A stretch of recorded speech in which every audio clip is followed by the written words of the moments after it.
A Calgary company has made it to the top of its game. Boardwalk Equities has been named the fastest growing company in Canada by Profit magazine.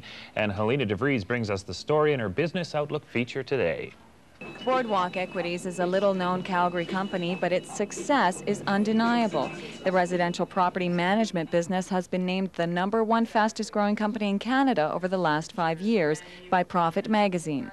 And it all started when two young brothers bought this walk-up apartment building with a down payment loan from their dad back in 1984. And we purchased that building, to give you an idea of how difficult times were, for about $280,000. We later sold that for $440,000, around 6 months later. And today that same building is over $1 million. It was a great opportunity, and we just repeated that similar transaction. In 1994, Boardwalk Equities went public and now owns and manages over 25,000 apartment units in Alberta, Saskatchewan, and Ontario. And over the last 5 years, the company has grown by over 45,000%. So if you invested $5,000 back in 1984, you'd have about $1 million today. And we just keep on going, and we're always focused on what we can do more, better, and faster for our customer versus our competitors. After achieving such an impressive growth rate over the past few years, the company says there's still plenty of opportunities. There's newer markets. Ontario is a market that's 5 times the size as we are. Quebec is another larger market that we're not in at all. British Columbia is another market we're not in. And so there's a lot of opportunity in that market to renovate, increase value, and expand going forward. It's hard to believe it all started right here for Boardwalk Equities, and if the past is any indication of the future, Boardwalk's future expansion plans are likely to be just as successful. Helena DeVries, Shaw TV Business.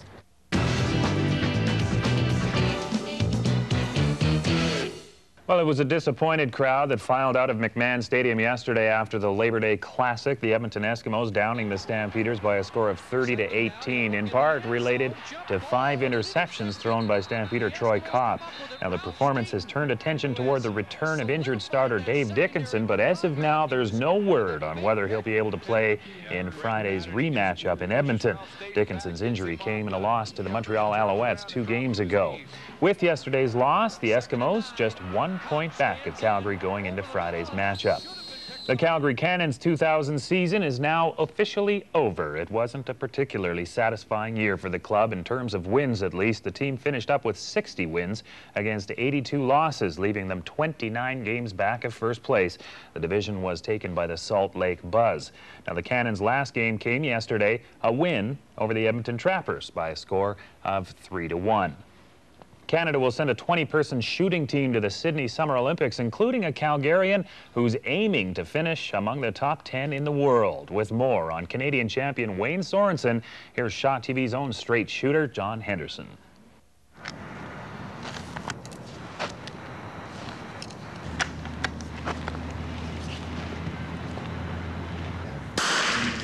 Wayne Sorensen's athletic career has been pretty much right on target for over 2 decades. The 37-year-old Calgarian began target shooting when he was 13. He's won Canadian championships in all 3 disciplines: the air rifle, the prone position, and the 3 position.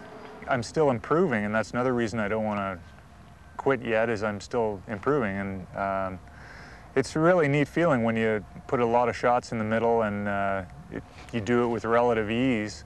The nice thing, or the thing you would think about then is, can I do it at a higher level of competition? Can I do it at a World Cup or an Olympics? Now, Sydney will be Sorensen's 2nd Olympic Games, which ties him with his dad for the lead in the Sorensen household.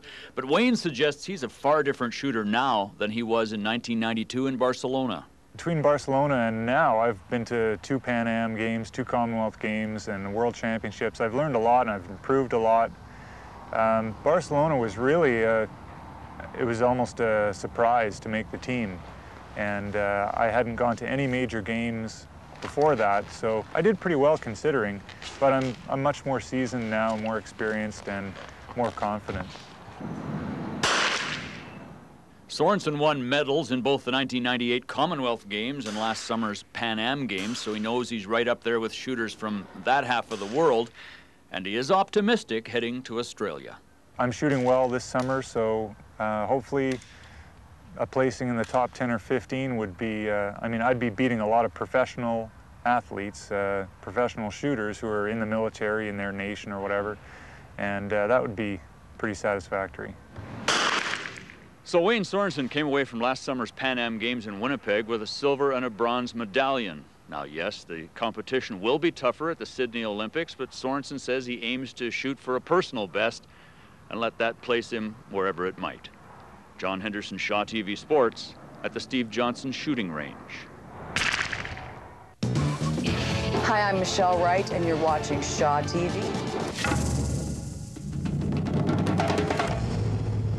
Calgary police and customs officials claiming the largest drug haul in Alberta's history after $12 million worth of cocaine was seized yesterday at the Calgary International Airport. It was up for discussion this morning on the Calgary Eye Opener on CBC Radio and here on Shaw TV. And we take you now to the CBC Radio studios here in Calgary, where we find the Eye Opener's co-host, Donna McElligott. Hi, Donna. Hello, Dave. Donna, I would think that customs officials have to be mighty pleased with themselves after this. Absolutely, and so are the Mounties. We spoke to Staff Sergeant Bernie Smith of the Drug Command here this morning, and he was telling us about how this came to pass yesterday.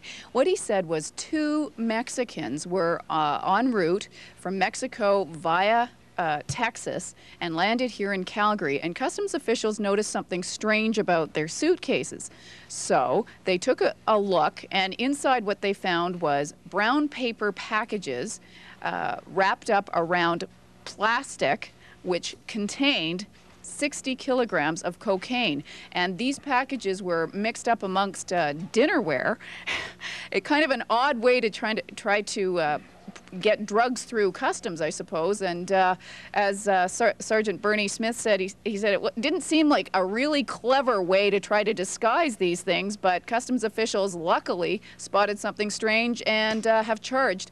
Now police have charged 2 people as a result. And they've charged 2 people, and I imagine the investigation is going to take them beyond these 2 as well. When we're talking this amount of cocaine, there's got to be more involved. That's right. Also, I gather that they tracked down somebody else in Calgary later yesterday and charged him as well in connection with this, also a Mexican. And what they're asking now is, why Calgary? Why did the drugs make it through this entry? We hear often in the news drug busts in Vancouver. That seems to be more of a port of choice for drug traffickers. Now they're wondering also, were the drugs destined for the Calgary market? Were they destined for the rest of the country? They've got a lot of questions to answer, and they're going to start with these people that they've charged. All right, and did they say what it was? I mean, these guys come through, their suitcases, something was strange, they say, about these suitcases. What was it? That they each weighed 30 kilograms? Or? Well, I guess they had to, but he didn't want to go into a whole lot of detail. I have a feeling that that will come out in the trial for these people, but he did say that it was very strange and an odd way to try to disguise something that so huge. Well, it'll be certainly interesting to find the answers to some of these questions. In the meantime, Donna, what have you got up for tomorrow's program? Well, we've got lots of stories, and also Mayor Al Dewar is going to be in our last half hour tomorrow to take phone calls from anybody who's got some questions for him, so that'll be a good one. Okay, we'll look forward to that. Thanks, Donna. Thank you, Dave. Donna McElligott from the CBC Calgary Radio Studios, and the Eye Openers right here on Shaw TV, Monday through Friday, 5:30 till 9 a.m., and at 10:10 a.m., CBC Radio on your AM dial. Still to come on Shaw TV Tuesday, all you've ever wanted to know about Alberta at the click of a mouse. Stay tuned.